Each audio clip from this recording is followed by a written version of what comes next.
Ladies and gentlemen, welcome to the Hard 100, a video series documenting my road to playing and then culling my collection to get it down to a Hard 100. Remember, 3 rules. I can't get rid of it until it gets played. Rule number 2, if it is a game with an expansion, that counts as 1 game. Rule number 3, once I get it down to the Hard 100, it's 1 in, 1 out. We're gonna go through the first 5 games to get a free pass into my Hard 100, period. No question about it. Can't get rid of them. They are the creme de la creme of what gaming is to me and my favorite games. They're not in any kind of order, but I know without a doubt, I don't even have to think about it if I'm gonna get rid of them or not. It's a no-brainer. So let's get started. In no particular order. Last Will. Some kind of action selection thing where the goal is to get rid of as much money as possible. This game has been played so much, the box is rough. Has tiny little top hats. It is definitely a game that you want to have with a few friends and a few drinks, and I cannot recommend it enough.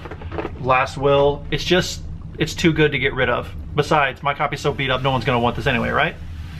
It's great. I never got the expansion, I had no interest. This is one of those games where the base game is good enough where I can't imagine it being any better with anything additional. Next up is a game that you may have seen in another video or may see in another video. That game is Mystery Express, or Clue on a Train. This game I played with a couple of people and or a couple of groups, and it's just fun. It's a really good deduction game. I think everything that gamers don't like about Clue, they'll love about this. It's Orient Express, which is like First Class, which we will have looked at, and it's just wonderful. This is Anton Bauza? Yeah, Anton Bauza. You're going around the table trying to learn things, if everyone's in the right mood for it. Some people will find it not as mechanical as they want, but for my taste, I don't think there's anything better when it comes to me having to sit down and try to deduct something. This is the game that's gonna get it done.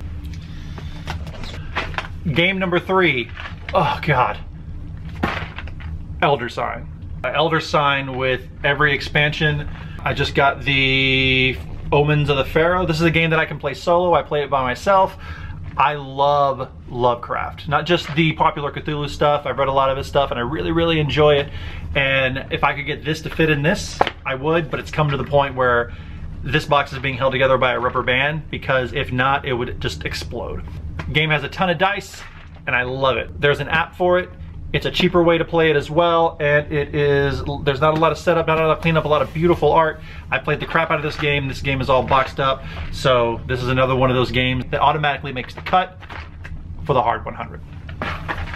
Keeping with Fantasy Flight, we are gonna get a sneak peek at what I consider to be my favorite game, a game that I will always play, I will never turn down a play, and it may be a little odd, but Reiner Knizia's Lord of the Rings. I'm not even a huge Lord of the Rings fan. I'm not gonna sit down and be the first person to say, hey, let's watch the movies. Hey, Frodo, Frodo, Frodo. But this did coin the term no Frodos that you may remember from a previous video. The reason why I got into this game is because a lot of games you look at and you think how it can be played. With this, look at this. What the hell is going on here? It makes no damn sense. But once you get into it, it is amazing. It's a co-op game. I can't recommend this enough. I will be down to play this forever. This is hands down my favorite game that I own, and it may seem a little weird because the source materials, but the game I just love. And the last of the 5 games we're gonna be looking at that's making it into the Hard 100 is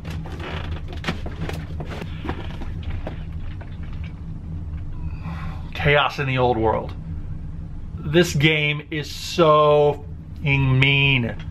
My wife bought this for me. It is her favorite game, and I can't get rid of it if it's her favorite, right?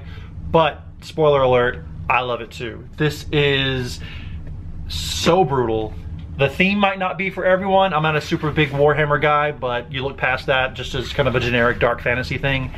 And the systems that are in place here are very clever. The board is disgustingly awesome.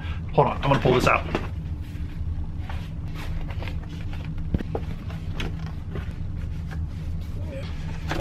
What am I gonna do? Oh.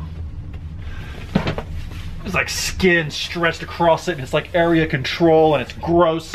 But for some reason, oh God. It's awesome. So Chaos in the Old World definitely gets to stay. It's my wife's favorite game. I love it. We have a 2-player variant that we found on Board Game Geek that works really surprisingly well, and she's down to play this whenever if we can find some people. This is definitely one of those games that's best played with people who have played the game, because that way everyone's on the same page, because all 4 teams play crazy different.